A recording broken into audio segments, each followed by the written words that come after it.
Ay, magandang gabi mga boss, mga kamping, mga kabunyog. Salamat doon sa dumadagdag na subscriber, no? Mamaya mag-collab tayo, maganda ho yung mga comments niyo. Tuloy lang ho natin tong magbigay ho tayo ng reaksyon, may maganda ho ako narinig dito eh. Patuloy ho kasi yung ng mga 21 hours ago ho ito.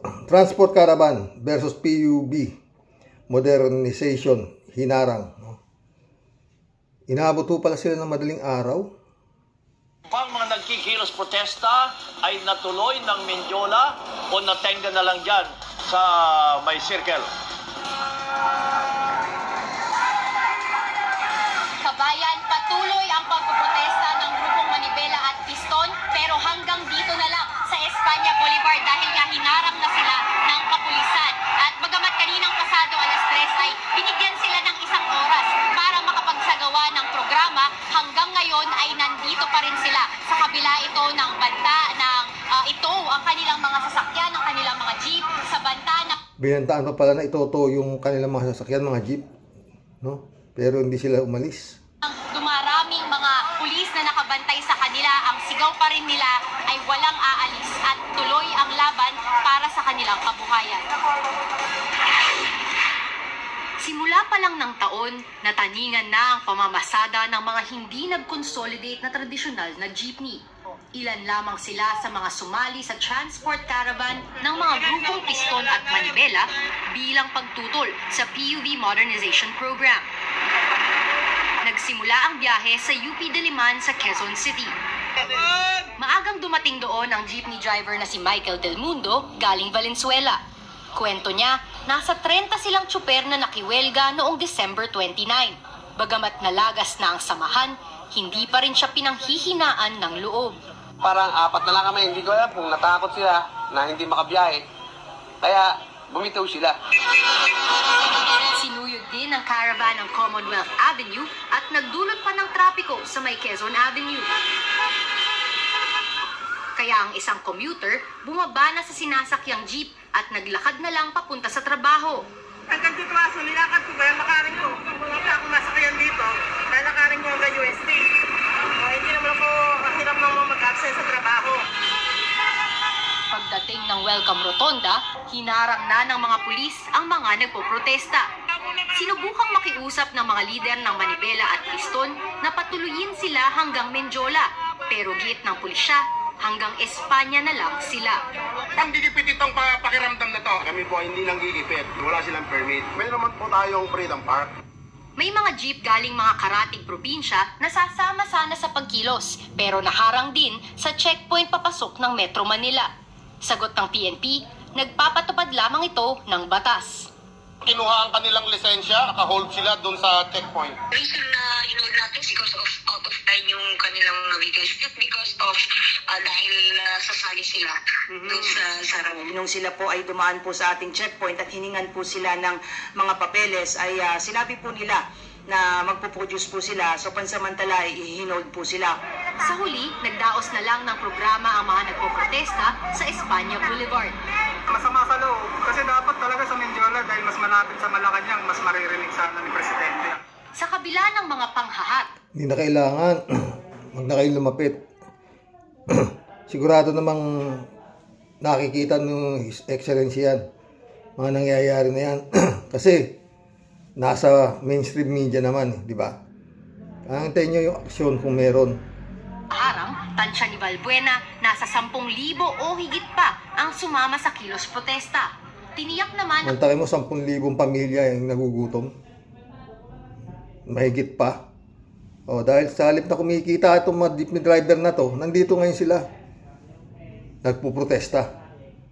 Kasalanan nito mga to. Tuloy. ng Office of Transportation Cooperatives sa mga nakapag-consolidate na jeepney operators at drivers na patuloy nilang inaayos ang PUB Modernization Program para tugunan ang kanilang mga agam-agam. Nilinaw din ng LTFRB na hindi agaran ang pag-phase out sa traditional jeepneys. Hindi agaran eh. Hanggang katapusan na lang ng Enero. Pagdating ng Pebrero 1, pag-uuhulihin nyo na dahil kolorum. Hindi ba agaran yun? Meron sinabi rito mamaya na nagkaroon ako ng interest. Yung Yung nag-aayos daw. Pakinggan nyo, ha?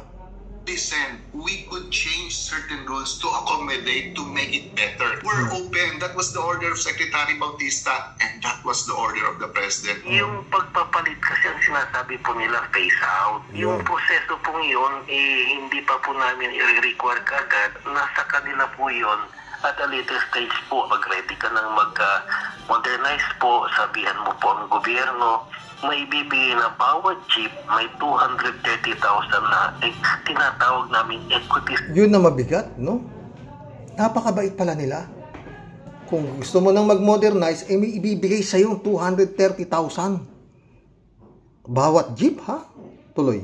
Subsidy na bigay ng gobyerno pang down payment po nung tao doon sa sasakyan. Tibay, ano? Mga boss. 230,000 ang ibibigay ng gobyernong subsidy doon sa tao, pang down payment doon sa sasakyan. Alam nyo, mga boss, no? Ang sasakyan ho nito, para ba kayong bumili? Ha? May nagtitinda ng mangga. Ha? Bili ka.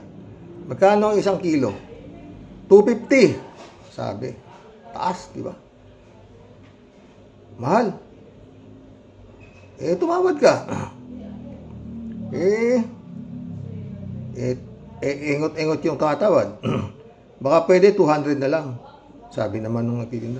Gawin mo ng 230. Hindi, mahal eh. Sige, may hanap lang ako na iba. Sige, ako naman na 200. Huli ka pa rin.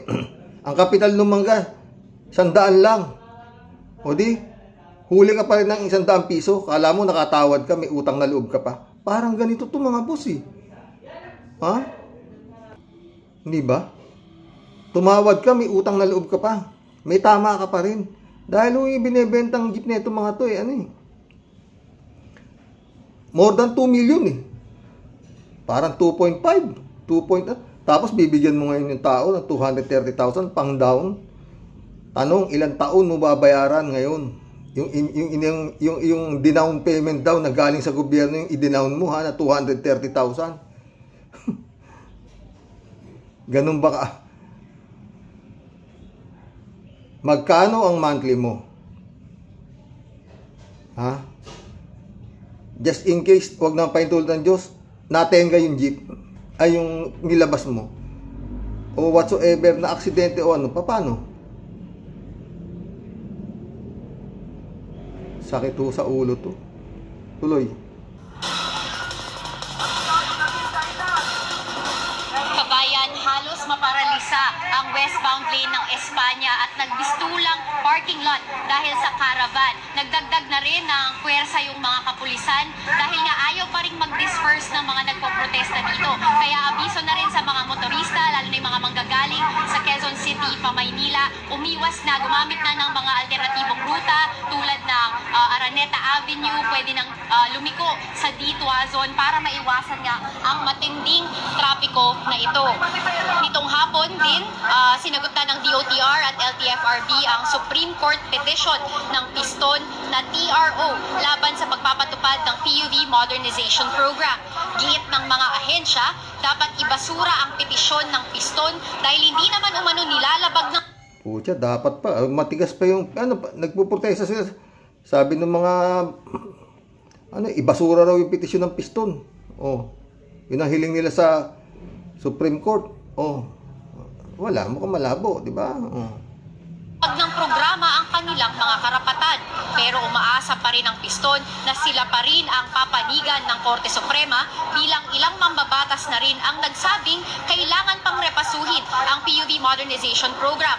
Ayon naman sa Piston at Manibela, patuloy silang magsasagawa ng mga kilos protesta hanggang hindi pinagkakaloob sa kanila ang 5-year validity ng kanilang prangkisa. Kabayan.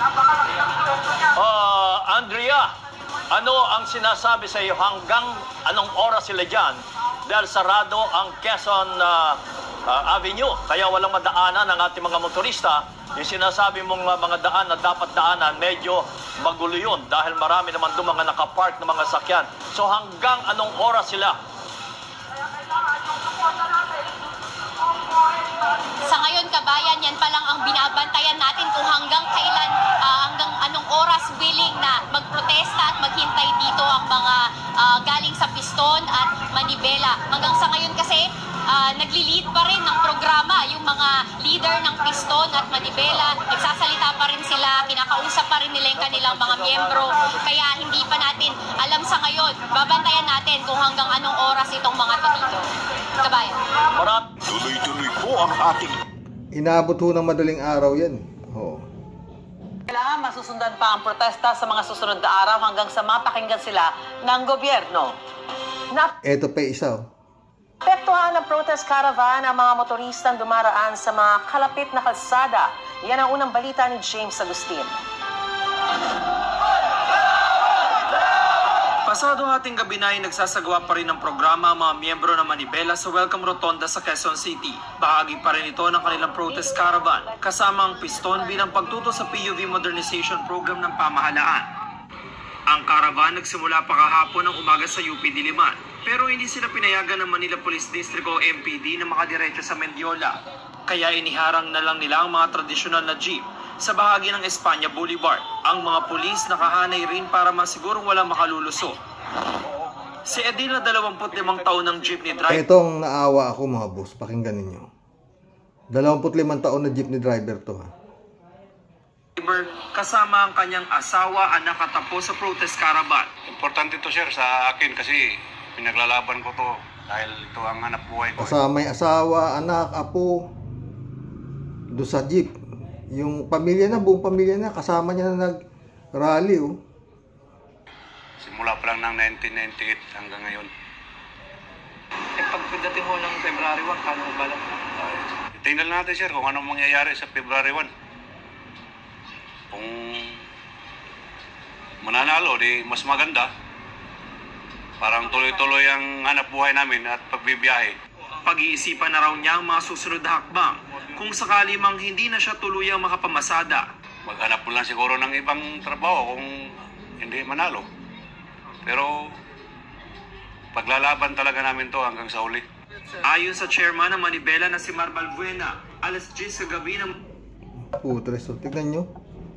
Sa halip na naghahanap buhay yung mga driver, anong kasalanan ng mga yan? Ba mga boss? Naghahanap buhay sila, nagpapatulo sila ng pawis. Napag-isipang ganyan ng gobyerno. Libu-libong pamilya ho eh. Ha? Saan ho yan pupunta? Kagaya no, pag sakaling di maghanap lang ng ibang trabaho, pero ipaglalaban namin ito kasi itong kabuhayan namin. Dito ho, sabi ko nangyari dito yan eh. Mga jeep ho na pinace out, oo. Pero hindi ho persahang pinabibili ng ganyang klaseng sasakyan na parang uniforme na nagkakahalaga na kukuha kayo ng sasakyan sa gobyerno, nagkakahalaga na mahigit 2 milyon.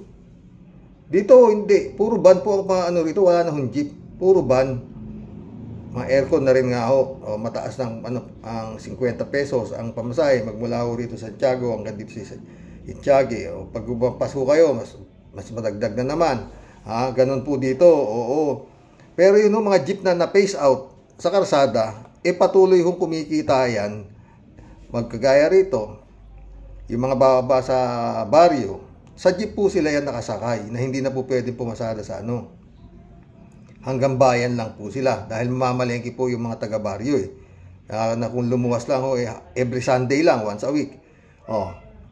Tapos dun din ho sila sasakay, pabalik sa kanilang baryo. At punong-puno ho yung jeep hanggang ibabaw. Hindi ho po pwede yung, at least dito, napapakinabangan pa rin yung mga jeep na na-pace out sa karsada. Sa Maynila ho, sa lugar na yan, wala. Diba? Pero yun nga, mga boss, ang daming pamilya magugutom. At yun nga, diba? 200, ang bait ng gobyerno. Pag gusto mo na ikang mag-modernize, bumunta ka bibigyan ka ng 230,000 kada isa kayo at pan-down payment ninyo doon sa mahigit 2 milyong halaga na sasakyan. Dito meron ho rito mga van. Meron ho dyan Starex. Iba-iba ho klaseng van. Meron ho siguro, mabili mo slightly 700, 500, meron pang 450,000. Yun na ho ang kanilang inirehistro na pamasada. O, kasi nga ho, yung jeep ayaw na hong irehistro. O, yun ho ang nairehistro. Ganun po ang nangyari dito. Kaya ho, wala ho jeep dito. Oo. Pero hindi naman ho. At yun nga, paulit-ulit, ang naapektuhan ho, commuter. Kasi tumaas ho yung plete, yung pamasahe. Ganun ho nangyari. Di ang babawiin din ho sa mga mananakay. Di po ba? O, matagal na ho wala ritong jeep na namamasada. Siguro, pandemya, wala na eh. Wala nang jeep nung nagpandemya, wala na ho eh. Matagal na ho walang jeep dito. Matagal na ho pinace out ang jeep dito sa Isabela, wala na po. Sa baryo na lang, oo. Mantakin nyo, sa taas ng bilihin, tapos mawawala ng hanap buhay ang mga haligi ng tahanan na yan, dahil dyan. Saan yung ano yan? Ha? Libo-libo yan. Saan mag-a-apply ng trabaho yan? Abet, gaya kanina, 25 years na siya. Matanda na. Si Tatang, 25 years na siyang namamasada. Tapos ngayon, ganyan. Kasama yung buong pamilya niya doon sa jeep na minamaneho niya.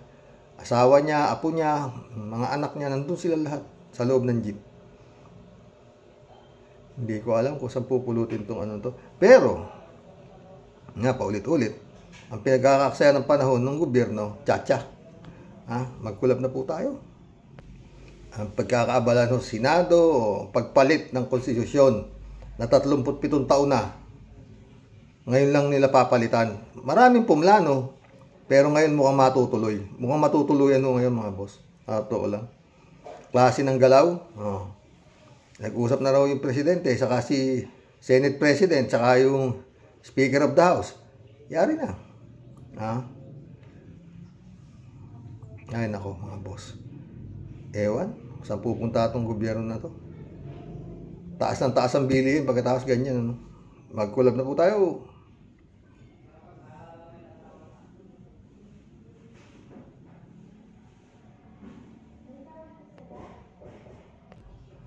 Lahat po yan, mukhang nakabaho lahat eh, pati mga tax.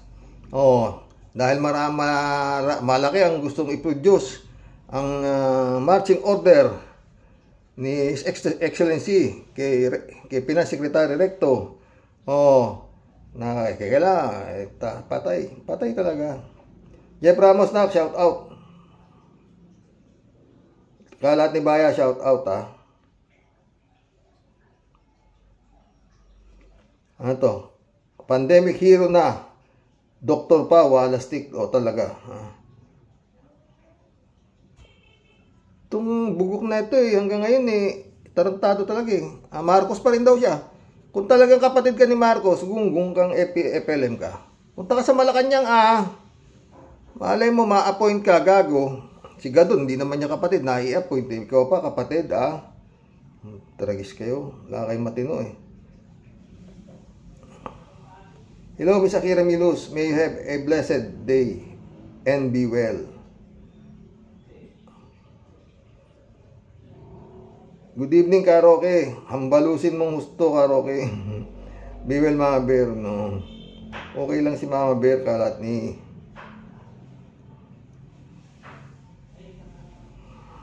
Marilo Pabianak, shout out. Yan dapat ang pinagkakaabalahan ng mga nasa gobyerno. Walang mga puso ang mga honorables natin, tay. Ang ganda nga po ng speech ni Kong Busita. Makamahirap talaga siya. Maaari pong nakakompromise na yan sa mga company abroad at may kumita na po. Pansin nyo po, Batay at mga ka-warriors, since umupo ang mga yan, puro pahirap na lang ng mga Pilipino. Good evening po tay sa mga ka-warriors. God bless as always, sabi ni Marilo Pabian. Yun nga wala, pahirap ng pahirap yan. Tapos yung Department of Education naman natin, pabubo ng pabubo, diba? Yung mga Marilo Pabian nito. Kanina nga po napanood ko ulit message ni Ka Percy. Huwag na huwag nating ipagkatiwala sa mga politiko ang ating konstitusyon dahil wala talaga silang idudulot na maganda sa ating Pilipino. Dahilan lang yan ng economic provision lang. Pero kapag na-open na, tuloy-tuloy na, totoo yan, Lord, gumawa po kayo ng paraan na di maisakatuparan ang maitim na plano. Hanggang ganun lang talaga na, dasal. Nag-message si Anak Malu. Hindi ko naman mabasa, tuloy-tuloy ito eh. Teka, basahin ko ha. Sabi niya, need daw natin ng pampatawa dahil sunod-sunod na kahirapan. Librado Ludovico, shout out. Blessed morning po, Ka Roque, and to all Roque Warriors watching from Edmonton, Alberta, Canada. God bless po, stay safe and healthy. Kung ano-anong ginagawa ng gobyerno na pahirap sa driver operator, tumigil nga kayo mga ulupong. Galit si Librado Ludovico. Librado Ludovico ulit Chacha, sabi nga ni Ka Percy, ano ba ang kasalanan ng konstitusyon? Si Sarang walang H dapat palitan, walang silbi, lintik ng mga opisyal ng gobyerno. Hoy, bongit, si Tandang Dutae ang unahin mo. Hindi yan Chacha, leche. Galit si Librado. Wala ka rin, huwag kang masyadong magtiwala sa mga nakapaligid sa iyo. Yun ang sabi ni Ka Percy, di ba? Renato Messina, shout out Hindi na dapat ipilit ang gustong mangyari ng mga inchik na kung saan ay isinubo ni Digonggong na demonyo ang mga Pilipino. Dapat nang maintindihan ng mga nagsusulong sa mungkahi na ay malaking pahirap sa mga driver at halos sa mahal ng gasolina ay mga gasolinahan lang ang nakikinabang. At siyempre, ang gobyerno kasi sabat at siyempre para sa gobyerno na siguradong mapupunta lang sa bulsa ng mga kurakot. Yan ang problema natin hindi naman yung konstitusyon.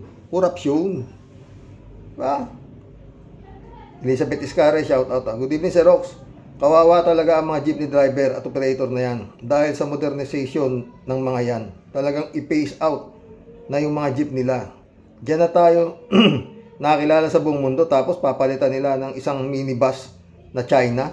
Malaki kasi ang kikitain ng pasimuno niyan. Million daw isang unit. Yun. May nagsabi na nga yan, million isang unit di ba? Ginawa nilang negosyo pero ang mga maapektuhan nito ang mga mamamayan at lalo na ang mga driver at yung mga pasahero. Puro pera na lang ba ang iniisip nila kung paano sila kikita? Mga walang puso ang pasimuno niyan. Ay, wala talaga. Gagaling nyo talaga, no? Ladies Anita, shout out Good evening po, Sir Roque. Have a blessed day po. Talagang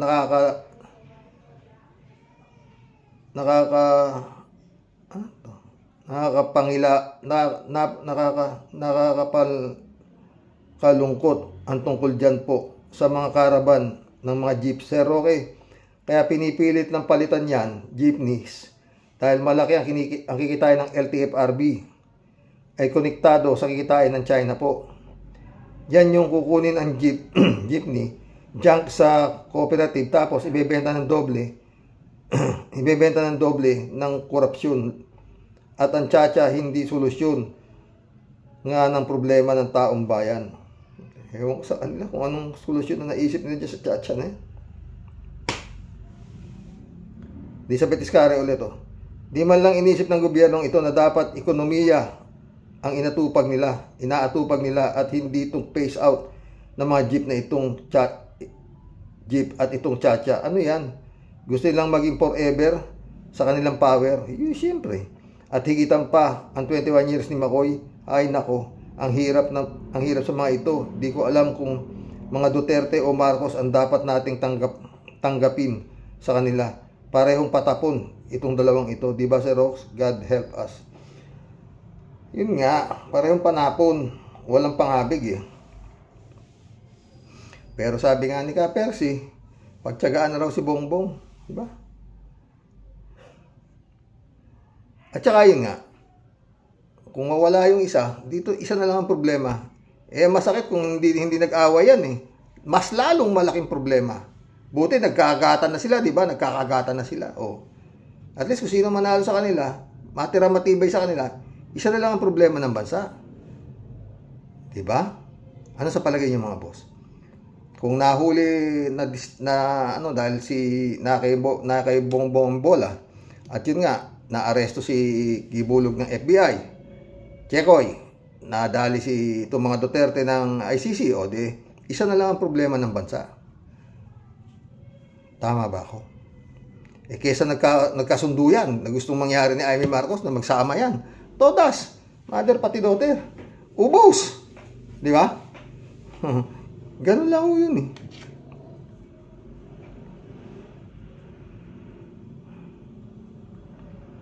Marilo Pabian ulit Tay, natatandaan nyo po ba isda na lukaok? Ganyan po yung bibig ni Roque kapag rumarat sa daan ng daldal.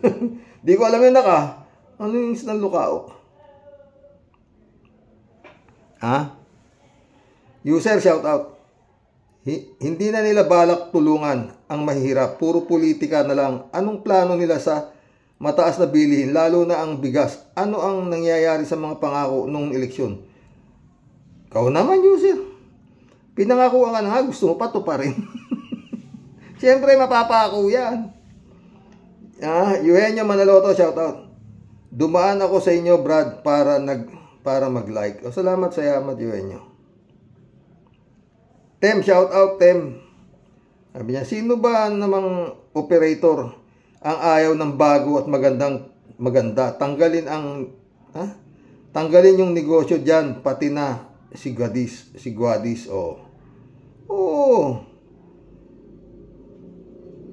Dito nga sabi ko na nga puro ban, pero iba-ibang klaseng ban. Iba-ibang klaseng ban, iba-ibang modelo, pero ban, mostly puti ang gamit dito po na pamasadang ban. All white ho sila. Pero iba-iba hong sasakyan. Hindi ho lahat iisang tatak. Kagaya ng gustong mangyari. Diyan, itong gobyerno na to, isang klase lang. Ladies Anita ulit Sir Roque, susunod ng tanggalin yan si Butangera Sara. Maniwala po kayo. Good night po. Sir Roque, your loving wife at sa mga anak ninyo po. Sleep well po. Sir Roque, ano po ba talaga ang oras ng vlog mo po? Mostly, Ladies Anita, ganitong oras Oo. Mostly. Alejandro Bidad. Welcome to the club, Alejandro Bidad. Sir Rox, hindi magpapadrug test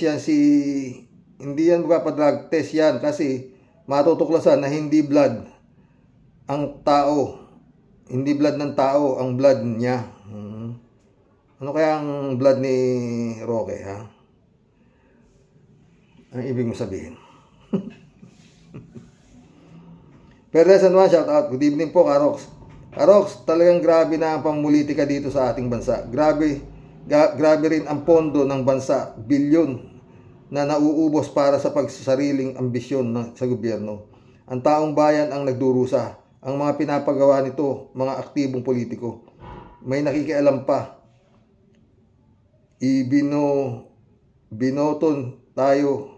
Ibinabaon tayo sa kumunoy. Kamay at braso na lang ang litaw. Napakalungkot po. Totoo yan, Perden San Juan.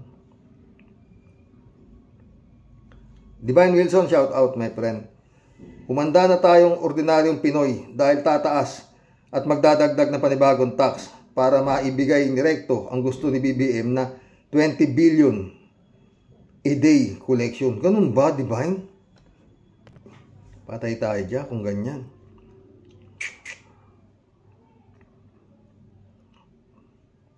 Divine Wilson ulit Umuutang tayo ng 2 trilyon a year para mapunan ang yearly budget. Walang pakialam mga Pilipino kay Juan de la Cruz. Basta magnanakaw sila. Totoo yan, di ba? Shelvin Sapeta, my friend. Shout out. July 7 Alcantara. Christiansen, shout out sa inyo mga friend ha. Sabi ni Tia Deli. Makamustang buhay, pagbati ng impong basyang Team Tia Deli sa lahat po ng mga Rocky Warriors the Great. Sadya pong malupit at puro po pahirap sa bayan na maganap ang patuloy po nating tinatamasa at pinagdudusahan sa araw-araw si Rox. Totoo yan, Tia Deli ka. Wala pong katapusan, puro po mga linta at sakim.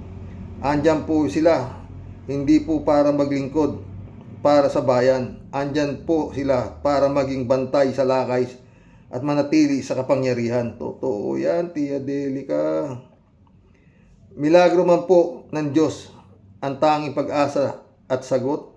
Pero kung ang dinadagukan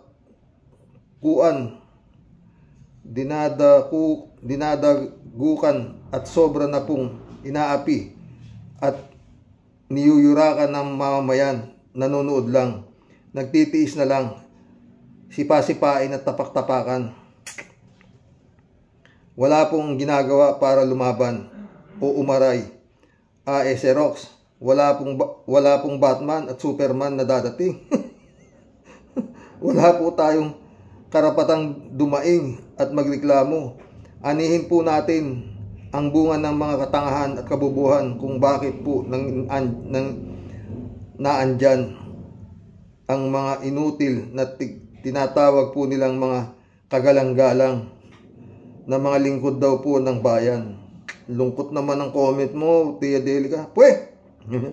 Pero si Rox, kahit ano po ang hinagpis ni Judas at pagwawala at sobrang kuda po ang gagawin natin, wala pong epekto hanggat tahimik at puro baw lang at amin ang maririnig mo.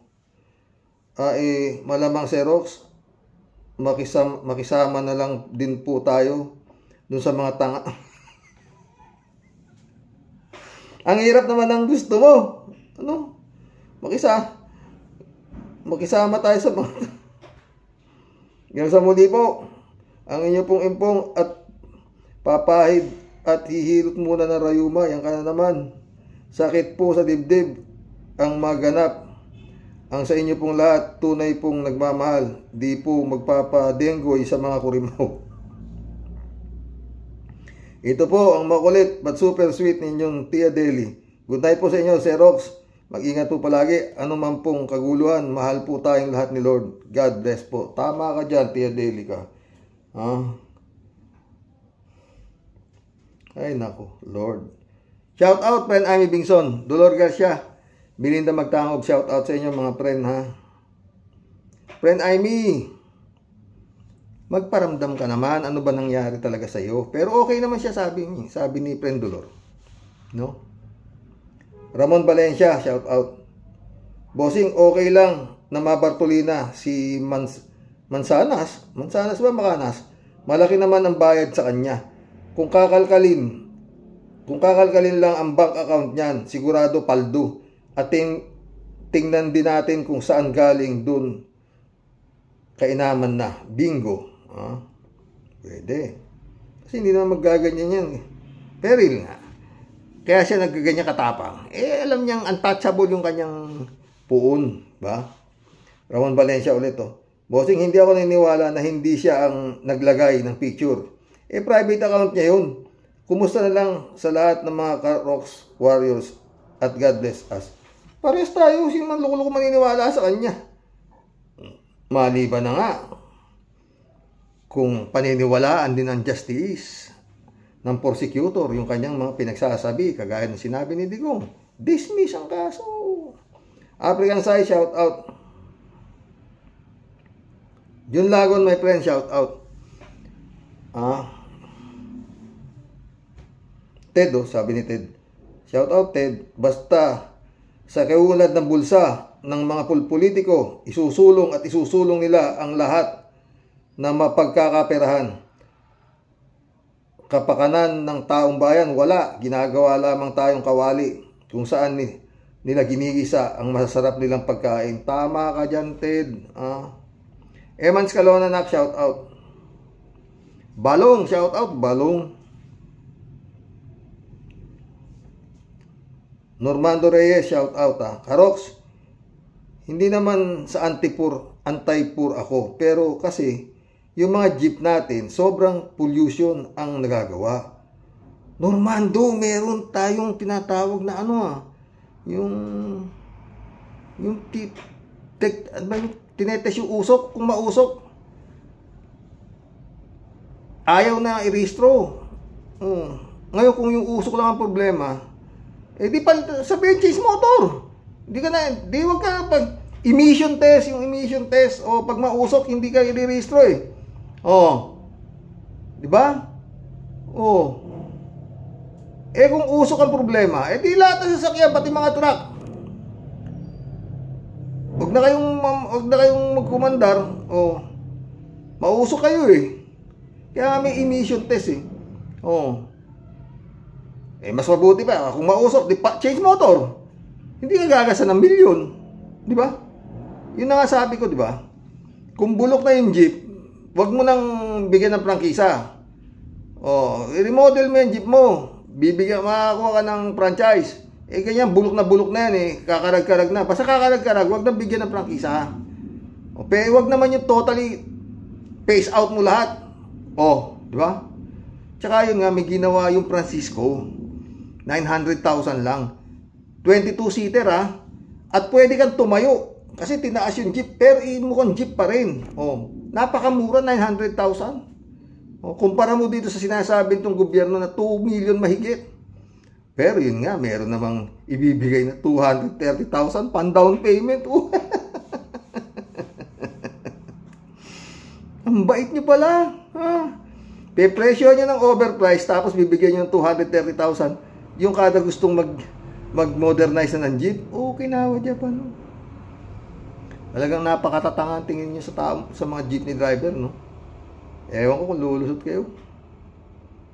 Tuloy natin, si Norman Reyes. Okay sa akin ang modernization, pero dapat subsidize ng gobyerno at magkaroon ng suporta sa mga local companies na gumagawa ng local jeepneys na gagamit ng mga bagong makina, hindi yung second hand para luminis naman ang hangin, lalo na sa Maynila. Yun! Tumpak ka dyan, Normando. Pero hindi yung change motor. Palitan yung makina. Kung hindi na talaga pepelet, luman-luma na, talaga mausok na, palitan ng makina. Hindi ka gaga. Pero wag mong palitan yung jeep.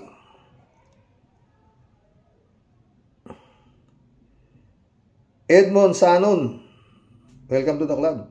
Malaking problema yan kung hindi mapag-aaralan pa ng husto ng gobyerno. Sana matutukan yan ng ating gobyerno. Hindi yung tsa-tsa. Tama ka dyan, Edmond. Sabay pinagsabay. Phase out yung mga jeep, tapos tsa-tsa-tsa pa. Anak ng kamote. Si Ted ulit Baliw talaga itong China. Ipinatawag daw ang ating ambasador na nasa China ng kanilang gobyerno dahil nilabag daw ni President Marcos ang One China policy nila nang magpadala ang BBM ng congratulatory message sa nanalong presidente ng Taiwan noong January 13, 2024. Totoong kinikilala ng US at allied nation nito kasama na ang Pilipinas ang One China policy ng mga Chekwa. Pero hindi ibig sabihin ay hawak tayo sa liig ng mga Chingkit na to, tulad ng pagkakahawak nila sa liig ng mga Duterte. Hoy, hindi kasama ang buong Pilipinas dyan. Hanggang Davao lang kayo. Kaya kahit higpitan niyo pa ang pagkakasakal nyo kay Duterte, wala kaming pake. Galit si Ted, Alam mo itong China, mga friend. Sabi nga hindi porke nanalo ka, makakawala ka na sa amin kayo. Sabi nung China, amin ang Taiwan. Hindi kailanman magiging inyo. Hindi kayo pwedeng ganun, sabi. Kaya maintayin tayo Lord, Diyos ko. Pero pala mag-iisip itong China na to. Kasi, maraming magtatanggol, maraming mamamatay. Lang. At maraming mawawasak. Kung bakit itong China na to, anak ng pating, nabuhay na nga kayo hindi sa inyo yung Taiwan Sa inyo na. Ibig nyo sabihin, dahil sa ipipilit ninyo yung sinasabi ninyong soberenya nyo dyan sa Taiwan, papagpapatayin nyo yung mga nasa Taiwan. Wawasakin nyo ang Taiwan. Lalaban ng Taiwan. Nandiyan dyan si Uncle Sam. Tutulong yan. Wasak din kayo. Mantakin mo, dahil sa salita ng isang Xi Jinping, milyon, libo-libo, daan-libo mamamatay. At milyon-milyon, trilyon na mga property ang mawawasak. Tsak yan. Pag ipinilit ni Xi Jinping yung lalaban ng Taiwan handa sila Ayaw na nila magpasakop sa China sabi ng Taiwan, sakop mo kami, pero hindi yung uutusan mo kami. May sarili na silang gobyerno di ba? Ganun sana His Excellency. Tayo, hindi naman tayo ng China Ewan ko kung pinayagan si Digong na kung nabenta na tayo dahil para mukhang gumalaw yung China, parang na tayo, province of China na rin tayo Ginawa Japan. Alalalia, shout out. Ang NTFRB at DOTR ay nagmistulang mga diktador at ayaw makinig sa mga pobreng jeepney drivers. Panahon ng Duterte administration, naumpisahan yan, 2017 daw. Amoy korupsyon yan. Yun ngang renewal ng driver's license, papel pa din. May advance commission na yan. Kaya sobrang mahal ng unit. Yun na sinasabi ko. Comment ko nga sa mainstream media, buong gobyerno muna i-modernize at isunod ng sangay. Isunod lahat ng sangay, stop corruption. Yun ang tama, Alulalia, galing mo. Yun ang unahin nila, di ba, Al? Ang galing nila yung mga kinawa Japan, ba? Talagis na mga yan. Yung mga pobreng jeepney driver, nagpapakahirap para kumita at may papalamo sa kanilang, may pakain sa pamilya. Tapos ganyan gagawin nyo. Tapos bibigyan niya 230,000 na pang-down payment. Sabi nga niya dyan, tell it to the Marines. Al-Ulalia ulit 200 years na ang konstitusyon sa US at doon nakabase ang sa atin. Wala naman silang binago, kundi mga provision lamang, pero maunlad at superpower pa sila. Ang mga bulok na namumuno ang palitan para bumagay sa ating maayos na konstitusyon. Good day, Sir Rox, mga ka-warriors. God bless. God bless, Al-Ulalia. David Alwin Mendoza, shout out Hi po, Ka-Roque, at sa mga Roque Warriors. Good evening po sa lahat. Kawawa talaga ang mga mahihirap sa bansa natin. Wala silang pakialam sa kalagayan ng mga nasa kalaylayan. Ngayon naman, tsa-tsa ang punteriya nila. Karox, tinanggal nga si Jokno pero nakapwesto pa din sa monetary board ng BSP kaya tuloy pa rin ang ligaya niya. Sinabi mo pa! Nilipat lang ng Okinawa, Japan. Misael, shout out my friend. Good afternoon, Ka-Roque, sabi niya. Pagkakataon na ito upang lumabas ang mga totoong may-ari ng kumpanyang ito. Yan. Mga tsuper, estudyante, manggagawa at ang mga araw-araw na pangkaraniwang pasahero. Magprotesta at ipakita hindi lahat ay uto-uto. Mga pulpul na naiboto. Mga politiko lang naman ang kikita sa modernisasyon na ito. Kasama ang mga Tsekwa. Long live the jeepney. Totoo yan, Misael. Puti ko. Daming problema. Diyos ko. Napakawawa talaga, no? Reynaldo Gonzales ito. Kagagawan pa din ni Digong at Tugago. Mga mangyayaring pagkawalan trabaho at pag-phase out ng mga jeepney dito sa Pinas. Basta sila nagkaroon na ng komisyon at bahala ng maglabo-labo, operator, driver at LTFRB, DOTR. Kukuya-kuyakoy na lang ang mga mandarambong. Ganun ba yun? Rinaldo Gonzales, sarap ng buhay talaga dito sa Pilipinas. Pag ikaw politiko, mandarambong ka na, ang tawag sa'yo, honorable. Rinaldo Gonzales ulit. Kawawang Robin, binaypas ni Chubiri tungkol sa Chacha. O ano ngayon, Robin? Makapag-ahit ka pa kaya ngayon ng bigote? Senado o kilikili na lang? Wala Sabi ni Chubiri, pasensya ka na, kaibigan. Ang kailangan dito sa pwesto na to ay abogado. Abogado. Hindi ka naman, ikaw ay isang abogado. Di ba? Pero iba magalit. Sige mo. Tignan mo. Rinaldo Gonzales. Hihirit yan. Tignan mo. Rinaldo Gonzales o ito. Oo nga, kawawa, asalaylayan, lalo na mga magsasaka ng gulay. Nabubulukan na ng ani, pero ang Department of Agriculture alang programa para sa ganyang pangyayari. At ala daw pondo, anak ng kamote, pero pag confidential fund, Intel fund, NTF, LCAC fund, budget ng Office of the President, 4.5 billion. Hay, kawawang mga maggugulay, daig pa, lantang gulay. Totoo yan, Rinaldo Gonzales. Tinatapon tinatapon na lang sa bangin yung mga repolyo. Oo. Christian Chengnak, shout out A pleasant day po, Tatay Rox, and to all the viewers, ka-warriors nationwide. Kumusta po kayo, Tay? Okay lang, ikaw Ikaw ang kamusta? Nakakalungkot po talaga ang mga nangyayari ito. Samantalang, ang mga nasa gobyerno, wala nang ibang iniisip kundi ang mga sarili nila. Totoo yan, nak. Cha-cha-cha. Christian Cheng ulit, Katulad po ng sinabi nyo, Tay, tagal na yung 1987 Philippine Constitution, and yet pakikialaman lang ng mga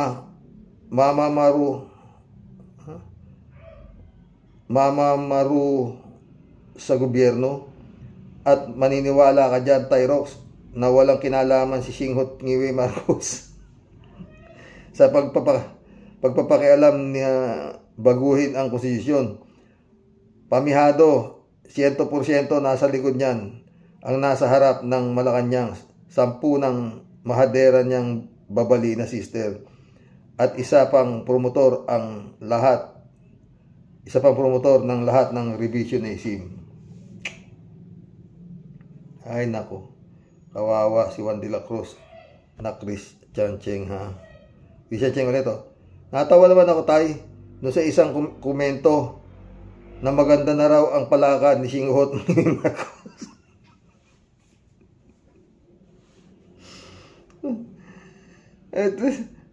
Binabasa mo yung komento na ka. Sabagay, binabasa ko, di ba? Kaya natawa ka. Wow, Saan parte? Ni isa nga sa mga pinangako, walang natupad. At lahat-lahat ng mga bagay-bagay nga dito pa rin. Then, sasabihin na maganda na ang palakad ni Mandarayang Marcos. Anong kinaganda niyan? Maganda lang para sa sarili nilang interes. Maganda lang para sa kanilang bulsa, sa kanilang personal account.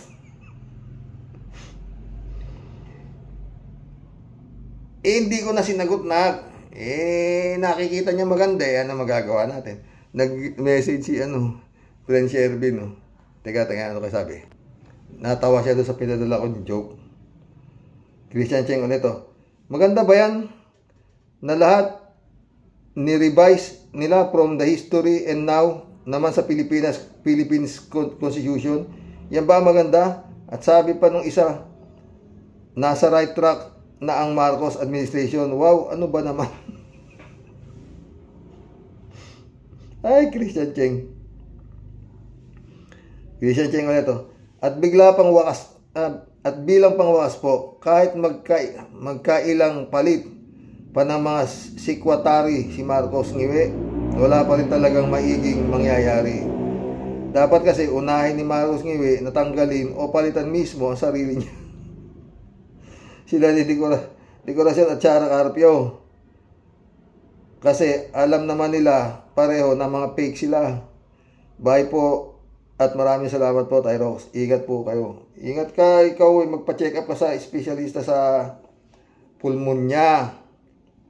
Huwag mong biruin yan. Ikaw talaga. Rodelia Alpilor, shout out. Hello po, Sir Rox. Sa gobyerno na talaga lahat ng problema ng taong bayan. Sila lang ang nakikinabang sa pera ng bayan. Yan lang, sir. Ingat po and God bless to your family. God bless, Rodelia Alpilor. 3JC Hope po. Shout out 3JC Hope, my friend.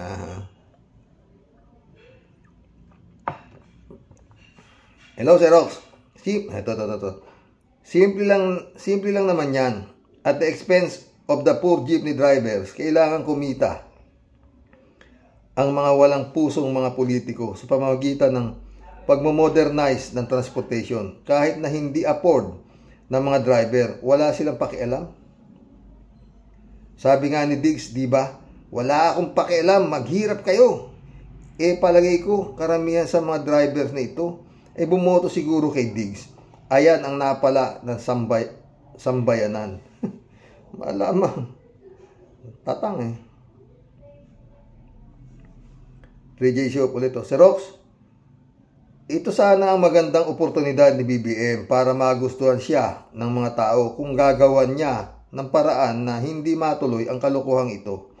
Kaso si Presidente busy sa chatcha na makakasama naman sa kanyang popularidad, sabi nga ni Kaenzo. Pagtuunan muna sana ni BBM ang mga jeepney drivers kung paano bibigyan ng solusyon ang problemang ginagawa ni Dutz. Totoo. Simple lang naman solusyon dyan Huwag niyang ituloy. At sabihin niya sa mga jeepney driver na ayusin nyo kasi ang mga jeep nyo. Bawal ng karag-karag, ha? O di punta na sila sa kanya-kanyang latero. Tapos kung kailangan palitan ng makina ng mausok na, palitan nyo na. Di ba? Ganun lang kasimple. Tuloy ang ligayan ninyo. Maghanap buhay kayo, mga kababayan ko. Hindi matutuloy yan. Sinasabing modernization na yan. Basta pagandahin niyo ang mga jeep nyo at lagyan nyo ng representasyon sa karsada. Diba? At patignan din nyo kung talagang masyado na mausok, kailangan na mag-change motor o i-overhaul ang inyong mga makina. Kasimple. Sa Excellency, sana makarating sa iyo to. Mga payo ni 3JC Hope, ha? 3JC Hope ulit to. Kung bakit ang problema ng mga jeepney kung bakit ang pobreng mga jeepney drivers ang napapagdiskitahan imbis na asikasuhin ang China na sobra sa pakikialam sa Pilipinas, akalain mo, Sir Rox, nagalit ang China dahil sa BBM congratulates the new elected president ng Taiwan? What in the world? Nanay ba ni BBM ang China na dapat pagsabihan ni BBM? Yung dambuhalang China na sobra-sobra ng pasakit sa Pinas. Bakit hindi yun ang kanilang pagtuunan ng pansin? Hindi yung mga pobreng mga driver na isang kaig, isang tuka na nangalang. Bakit ang sariling bayan ang pinahihirapan at ang China ang binubusog? Nagtataka lang po, nagtatanong lang po. Tama ka dyan, friend. Kaya nagtataka, kaya nagtatanong. Parehong tama.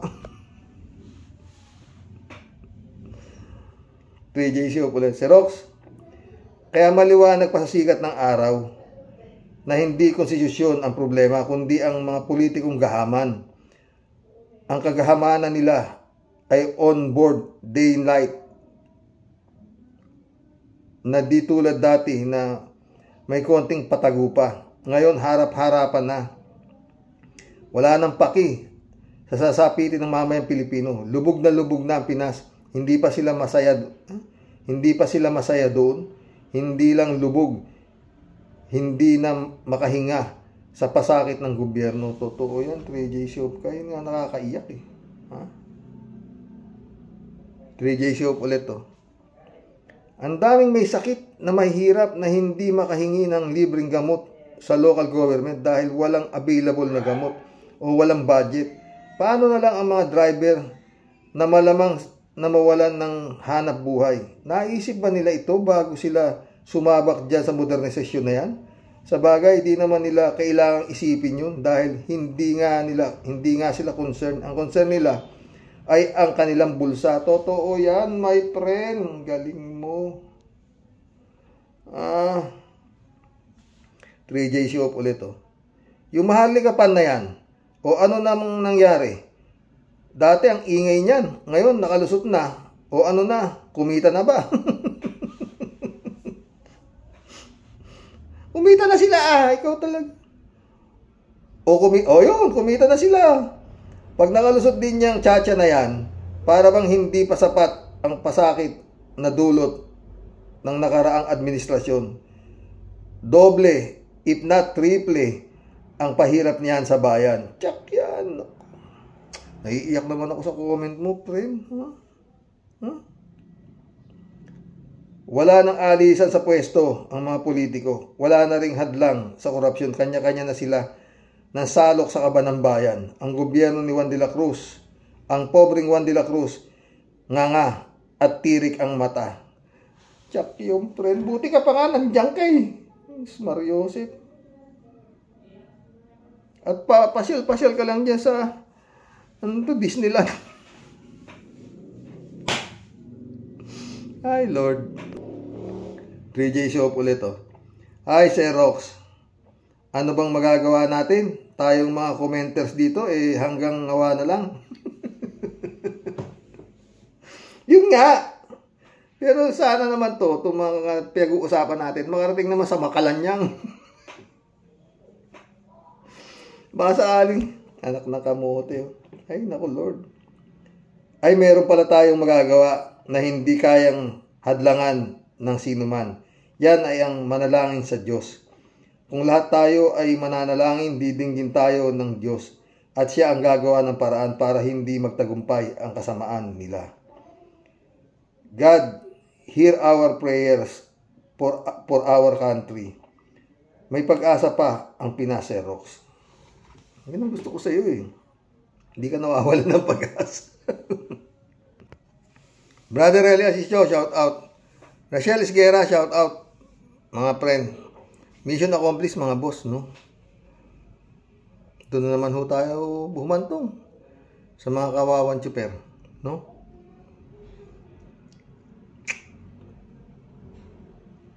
Daang libo ho yan, no? Pamilya, times 3, times 5, ganun ho ang labas niyan. Magugutom. Ewan. Pero tama si 3J Show.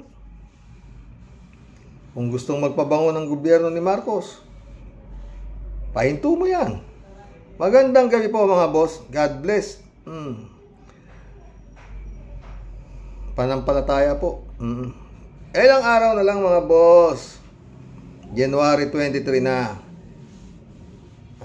At magkakaalaman na kung sisipot si Kibaliw sa Senado. Good night mga boss.